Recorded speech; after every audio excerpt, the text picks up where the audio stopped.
So imagine stepping into a brand new $14.5 million downtown park. You are totally ready to watch ZZ Top and Dwight Yoakam. Sounds like a great night. Right. I mean, the landscaping is flawless. The stage lights are state-of-the-art. You are pumped for a fantastic night of live music.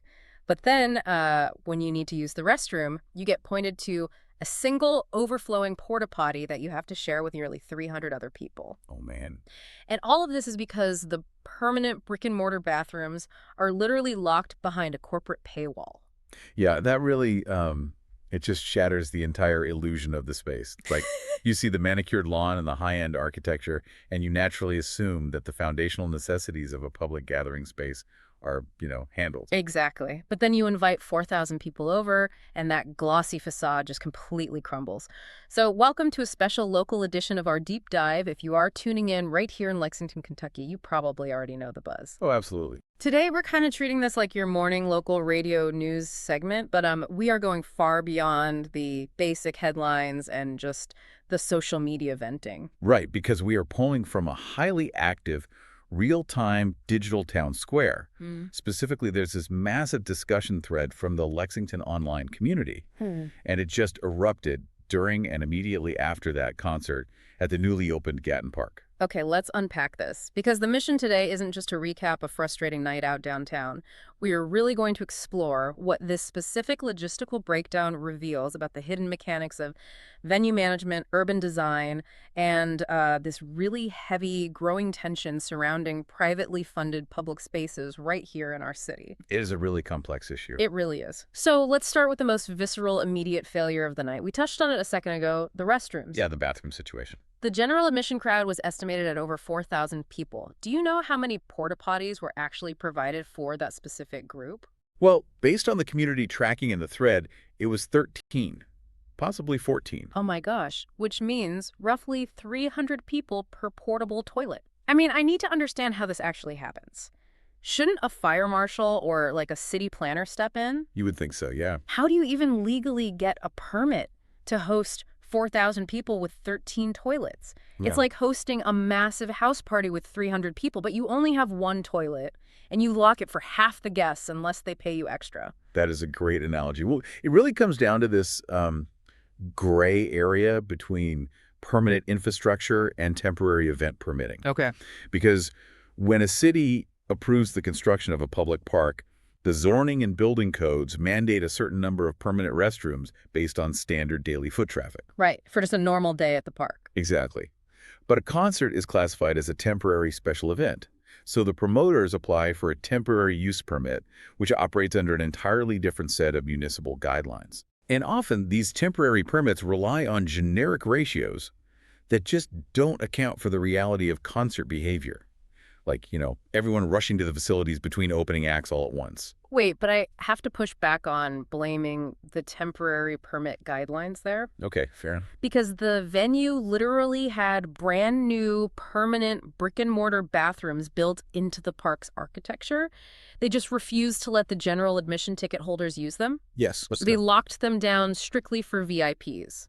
To me, that feels less like a permitting oversight and more like deliberate, aggressive cost-cutting by the event promoters. Well, you are hitting on the exact structural friction of this venue. The permanent bathrooms were indeed restricted to create a premium experience, but what you have to understand is the legal reality of Gatton Park itself. Okay, what do you mean? It is a privately owned public space, which is sometimes called a POPS in urban planning. A POPS. Right. And because it is privately funded and managed, the operating group actually has the jurisdiction to restrict access to amenities that we, intuitively view as public. Wow. So they made a calculated decision to monetize basic sanitation by artificially restricting supply. A decision that led actual attendees to call it straight-up robbery.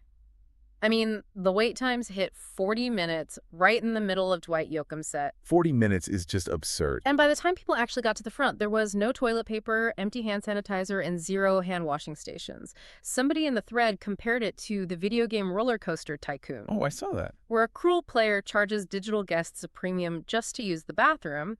But in a real-world scenario, when you neglect the basic biological needs of your general admission crowd to cater to VIPs, You create this immediate, visceral class divide in what is supposed to be a shared cultural moment. Absolutely. And that artificial scarcity at the restrooms actually triggered a chain reaction that took down the rest of the venue's floor plan. Right, because people are wandering around. Exactly. When people are forced to abandon their assigned areas for nearly an hour just to deal with basic needs, the physical layout and flow of the event completely collapses. Which perfectly explains the sightline disaster. The thread had a source who purchased tickets for the premium plaza patio, specifically the front row. Which sounds like prime real estate. You would think. But they couldn't see the stage at all. Because of the bottlenecks elsewhere, crowds of people just migrated and stood directly in front of them. Oh, man. And security reportedly did absolutely nothing to manage the flow. Yeah, the community reports indicated that unless you were in the very first or second row of any given section, your view of the stage was essentially zero. That is wild. It really highlights a fundamental issue with the grading and topography of the park. It was seemingly designed with flat, aesthetic sightlines in mind, rather than the tiered, stadium-style grading you need for a crowd of 4,000 to actually see a performance. Which resulted in people just abandoning their expensive assigned seats entirely. They wandered over to the lawn, or they created makeshift standing room areas down by the stage. Yeah, it was chaos. And it led to this incredible irony. Dozens of people standing completely outside the venue up on the Manchester Street Bridge actually had a better view of the concert. And they were watching it entirely for free. Exactly. It's a classic bottleneck effect. Think of it like a funnel. The park's footprint is the narrow spout, and it's perfectly designed for a slow drip of local park goers enjoying a Tuesday afternoon. Sure. But when you pour a massive, fast-moving 4,000-person volume of water into that funnel all at once, it doesn't just flow slower. It violently overflows, breaches the sides, and collapses the entire system. And the funnel overflowed at the concession stands, too. The main bar actually ran out of beer and shut down during the very first song of the night. The first song. Yeah. People were forced to pivot to drinking straight bourbon, which, admittedly is a very Lexington pivot to make. Very true. But running out of beer on the first song of a major headlining tour is staggering. Well, if we look at the historical data from the community, this isn't an isolated incident at Gatton Park. There's a documented pattern of this specific logistical failure. Consider the Blue Mart event launch that happened at the same venue recently. Oh yeah, the thread brought the Bloom event up as a prime example. They expected over 500 people for that Friday night launch. And they explicitly told attendees on social media to, quote, come hungry. Come hungry. Right. And how many food trucks did they book for a hungry crowd of 500 plus? They provided exactly one. One food truck. Unbelievable. And predictably, that single truck ran out of food almost immediately. The venue's on-site food stand quoted an hour-and-a-half wait time. Wow. People literally had to leave the $14 million park, walk all the way over to Jimmy John's on Mill Street to buy a sandwich, and walk back. Just to eat. Just to eat. But again, I have to challenge the premise that this is just bad architecture. When I go to a major outdoor festival in a city park, they don't rely on the park's built-in amenities. They truck in massive banks of portable facilities, temporary bars, and food vendors. Why didn't Gatton Park's management just scale up this supplemental infrastructure? That requires looking at the spatial limitations of urban parks versus open festival fields, and you have to combine that with the brutal economics of mid-sized venues. Okay, break that down for me. To truck in supplemental infrastructure, like 50 more porta potties, additional mobile bars, you need physical space for load in, load out, and placement that doesn't block emergency exits. Right. Gatton Park's boutique footprint just doesn't easily accommodate that scale of temporary infrastructure without eating into ticketed space. Ah, so adding more bathrooms means selling fewer tickets. Precisely. And this ties into the financial model. The community noted that the rental fees for Gatton Park are exceptionally high, which totally prices out small, local bands. That makes sense. To cover that high overhead and actually turn a profit, the management is forced to book massive national touring acts like ZZ Top. But a national act requires selling 4,000 tickets to break even. Wow. So you have a venue whose financial requirements force them to book stadium-sized crowds, but whose fiscal footprint and operational budget cannot support the infrastructure those crowds demand. It is a completely unsustainable loop, which brings us to the fallout. Because Lexington residents don't just complain about the logistics, they get philosophical. They really do. The immediate complaints about this specific concert instantly evolved into a massive, broader debate about our city's civic identity, our reliance on wealthy donors, and the whole concept of who public space actually belongs to. The commentary was deeply analytical, mixing this sharp civic cynicism with local humor. Colorful is definitely the word. Multiple users started comparing Gatton Park's aesthetic utility to that controversial downtown art installation that locals affectionately refer to as the anal beads. Yes, the visual comparisons were pretty stark. One resident posted this incredibly poetic existential quote about the situation, saying, "It's all just anal beads all the way down, and this town is all the way up its own ass." It is a striking distillation of how residents feel when highly touted civic projects fail to deliver basic utility. Yeah. People begin to question whether these spaces are built for the community's benefit or merely to serve as a monument to the donors and developers. Well, contrast that highly produced corporate failure with another story from the thread. A local resident decided to bypass the official ticketed events entirely. Oh, I love this story. They went down to Gatton Park on a random off day, hooked up a Bluetooth speaker, blared the metal band Bring Me the Horizon, and just sat on the empty stage playing Uno with their partner. Just playing cards on the stage. Yeah. And as they pointed out, their experience was flawless and it was entirely free. That anecdote perfectly captures the inherent tension of the space. The organic, spontaneous use of the park by a citizen was successful. The highly monetized, engineered use of the space was a total disaster. Which brings us to the core debate that dominated the thread, and that's the Gatton family legacy itself. The park obviously bears their name, and some users were incredibly harsh regarding the late Bill Gatton. They blamed the locked bathrooms and the high ticket prices on late-stage capitalism. Right. They outright called the Gatton family parasites for slapping their name on city infrastructure while making it inaccessible to the average earner. But we really need to examine the full scope of the conversation, as the thread was far from one-sided. Definitely. There was a robust counter-perspective defending Bill Gatton's philanthropy and explaining the mechanics of how his wealth actually functions within the state. Yeah, and for context, Bill Gatton passed away a few years ago. The discussion detailed how he built his wealth organically, starting with a single car dealership, buying up several more, and then using that capital to move heavily into banking and real estate. Right, he was highly successful. And over his life and upon his death, he donated hundreds of millions of dollars to the University of Kentucky and various other regional institutions. And one of the most compelling voices defending this model came from an actual researcher at the University of Kentucky. Yes, I wanted to bring this up. They provided a really stark, ground-level view of what that private philanthropy actually buys for the local community, specifically within the Martin Gatton College of Agriculture, Food, and Environment. Locally known as the MG Cafe building. Exactly. This story really grounds the entire debate. This researcher works in the MG Cafe building, which is currently receiving a massive influx of Gatton funding to construct new research and classroom facilities.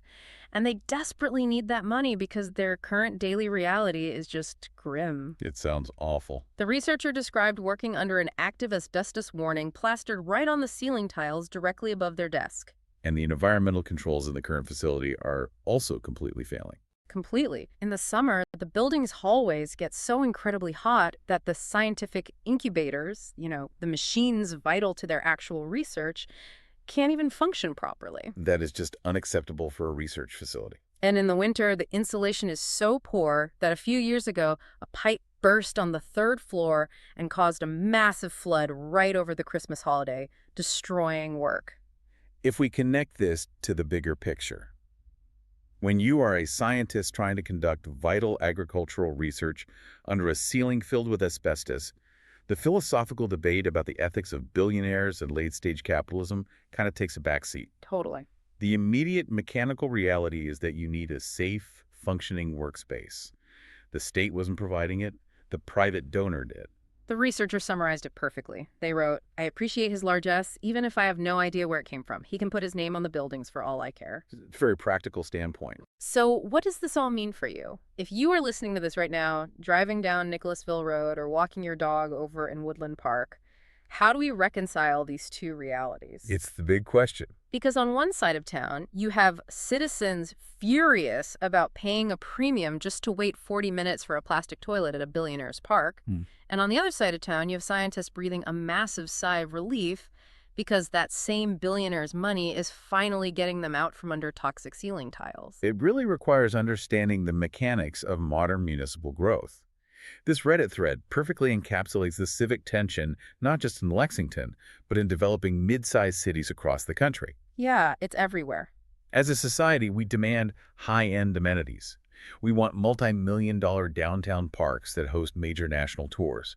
And we demand state-of-the-art, safe university research facilities to keep our local economy competitive. But local governments rarely have the public tax revenue to just build these massive projects outright. They really don't. Yeah. So cities pivot to public-private partnerships. They court wealthy donors and private management groups to bridge the financial gap. Right. But when public infrastructure is privately funded, the public ultimately have to accept the strings attached to that capital. Sometimes that string is relatively benign, like simply having a car dealer's name etched into the brickwork of an agriculture building. And sometimes that string is a locked, paywalled bathroom at a massive concert while you stand in the dark without hand sanitizer. It forces the citizen to ask, at what point does a public good cross the line and become a private commodity? Gatton Park is undeniably a beautiful physical asset for Lexington. It really has the architectural potential to be a true crown jewel for the downtown corridor. For sure. But currently, the operational management of this space is failing the community it was ostensibly built to serve. It is a logistical failure that is rapidly eroding public trust. When you alienate the local residents, the very people who are supposed to be the foundational supporters and champions of your venue, you severely damage the long-term viability of the space. Yep. Because it doesn't matter how nice the lawn looks if no one wants to deal with the headache of actually standing on it. This matters profoundly to you, the listener, regardless of whether you care about country music, rock music, or attending concerts at all. It is a glaring case study in Lexington's current growing pains. That's spot on. As our city continues to expand, as the downtown footprint evolves, and as we rely more heavily on private funding to build our public-facing spaces, residents have a collective choice to make. You have to decide what level of corporate friction you are actually willing to tolerate in your local culture. What trade-offs are acceptable in the pursuit of a glossy, modernized city. We started this deep dive talking about the illusion of moving into a luxury home, only to find out the plumbing isn't connected. Right. It looks fantastic from the street, but it completely fails the people trying to live inside it. It is the ultimate clash between the aesthetic facade and the functional foundation. So we will leave you with this final thought to ponder as you go about your day.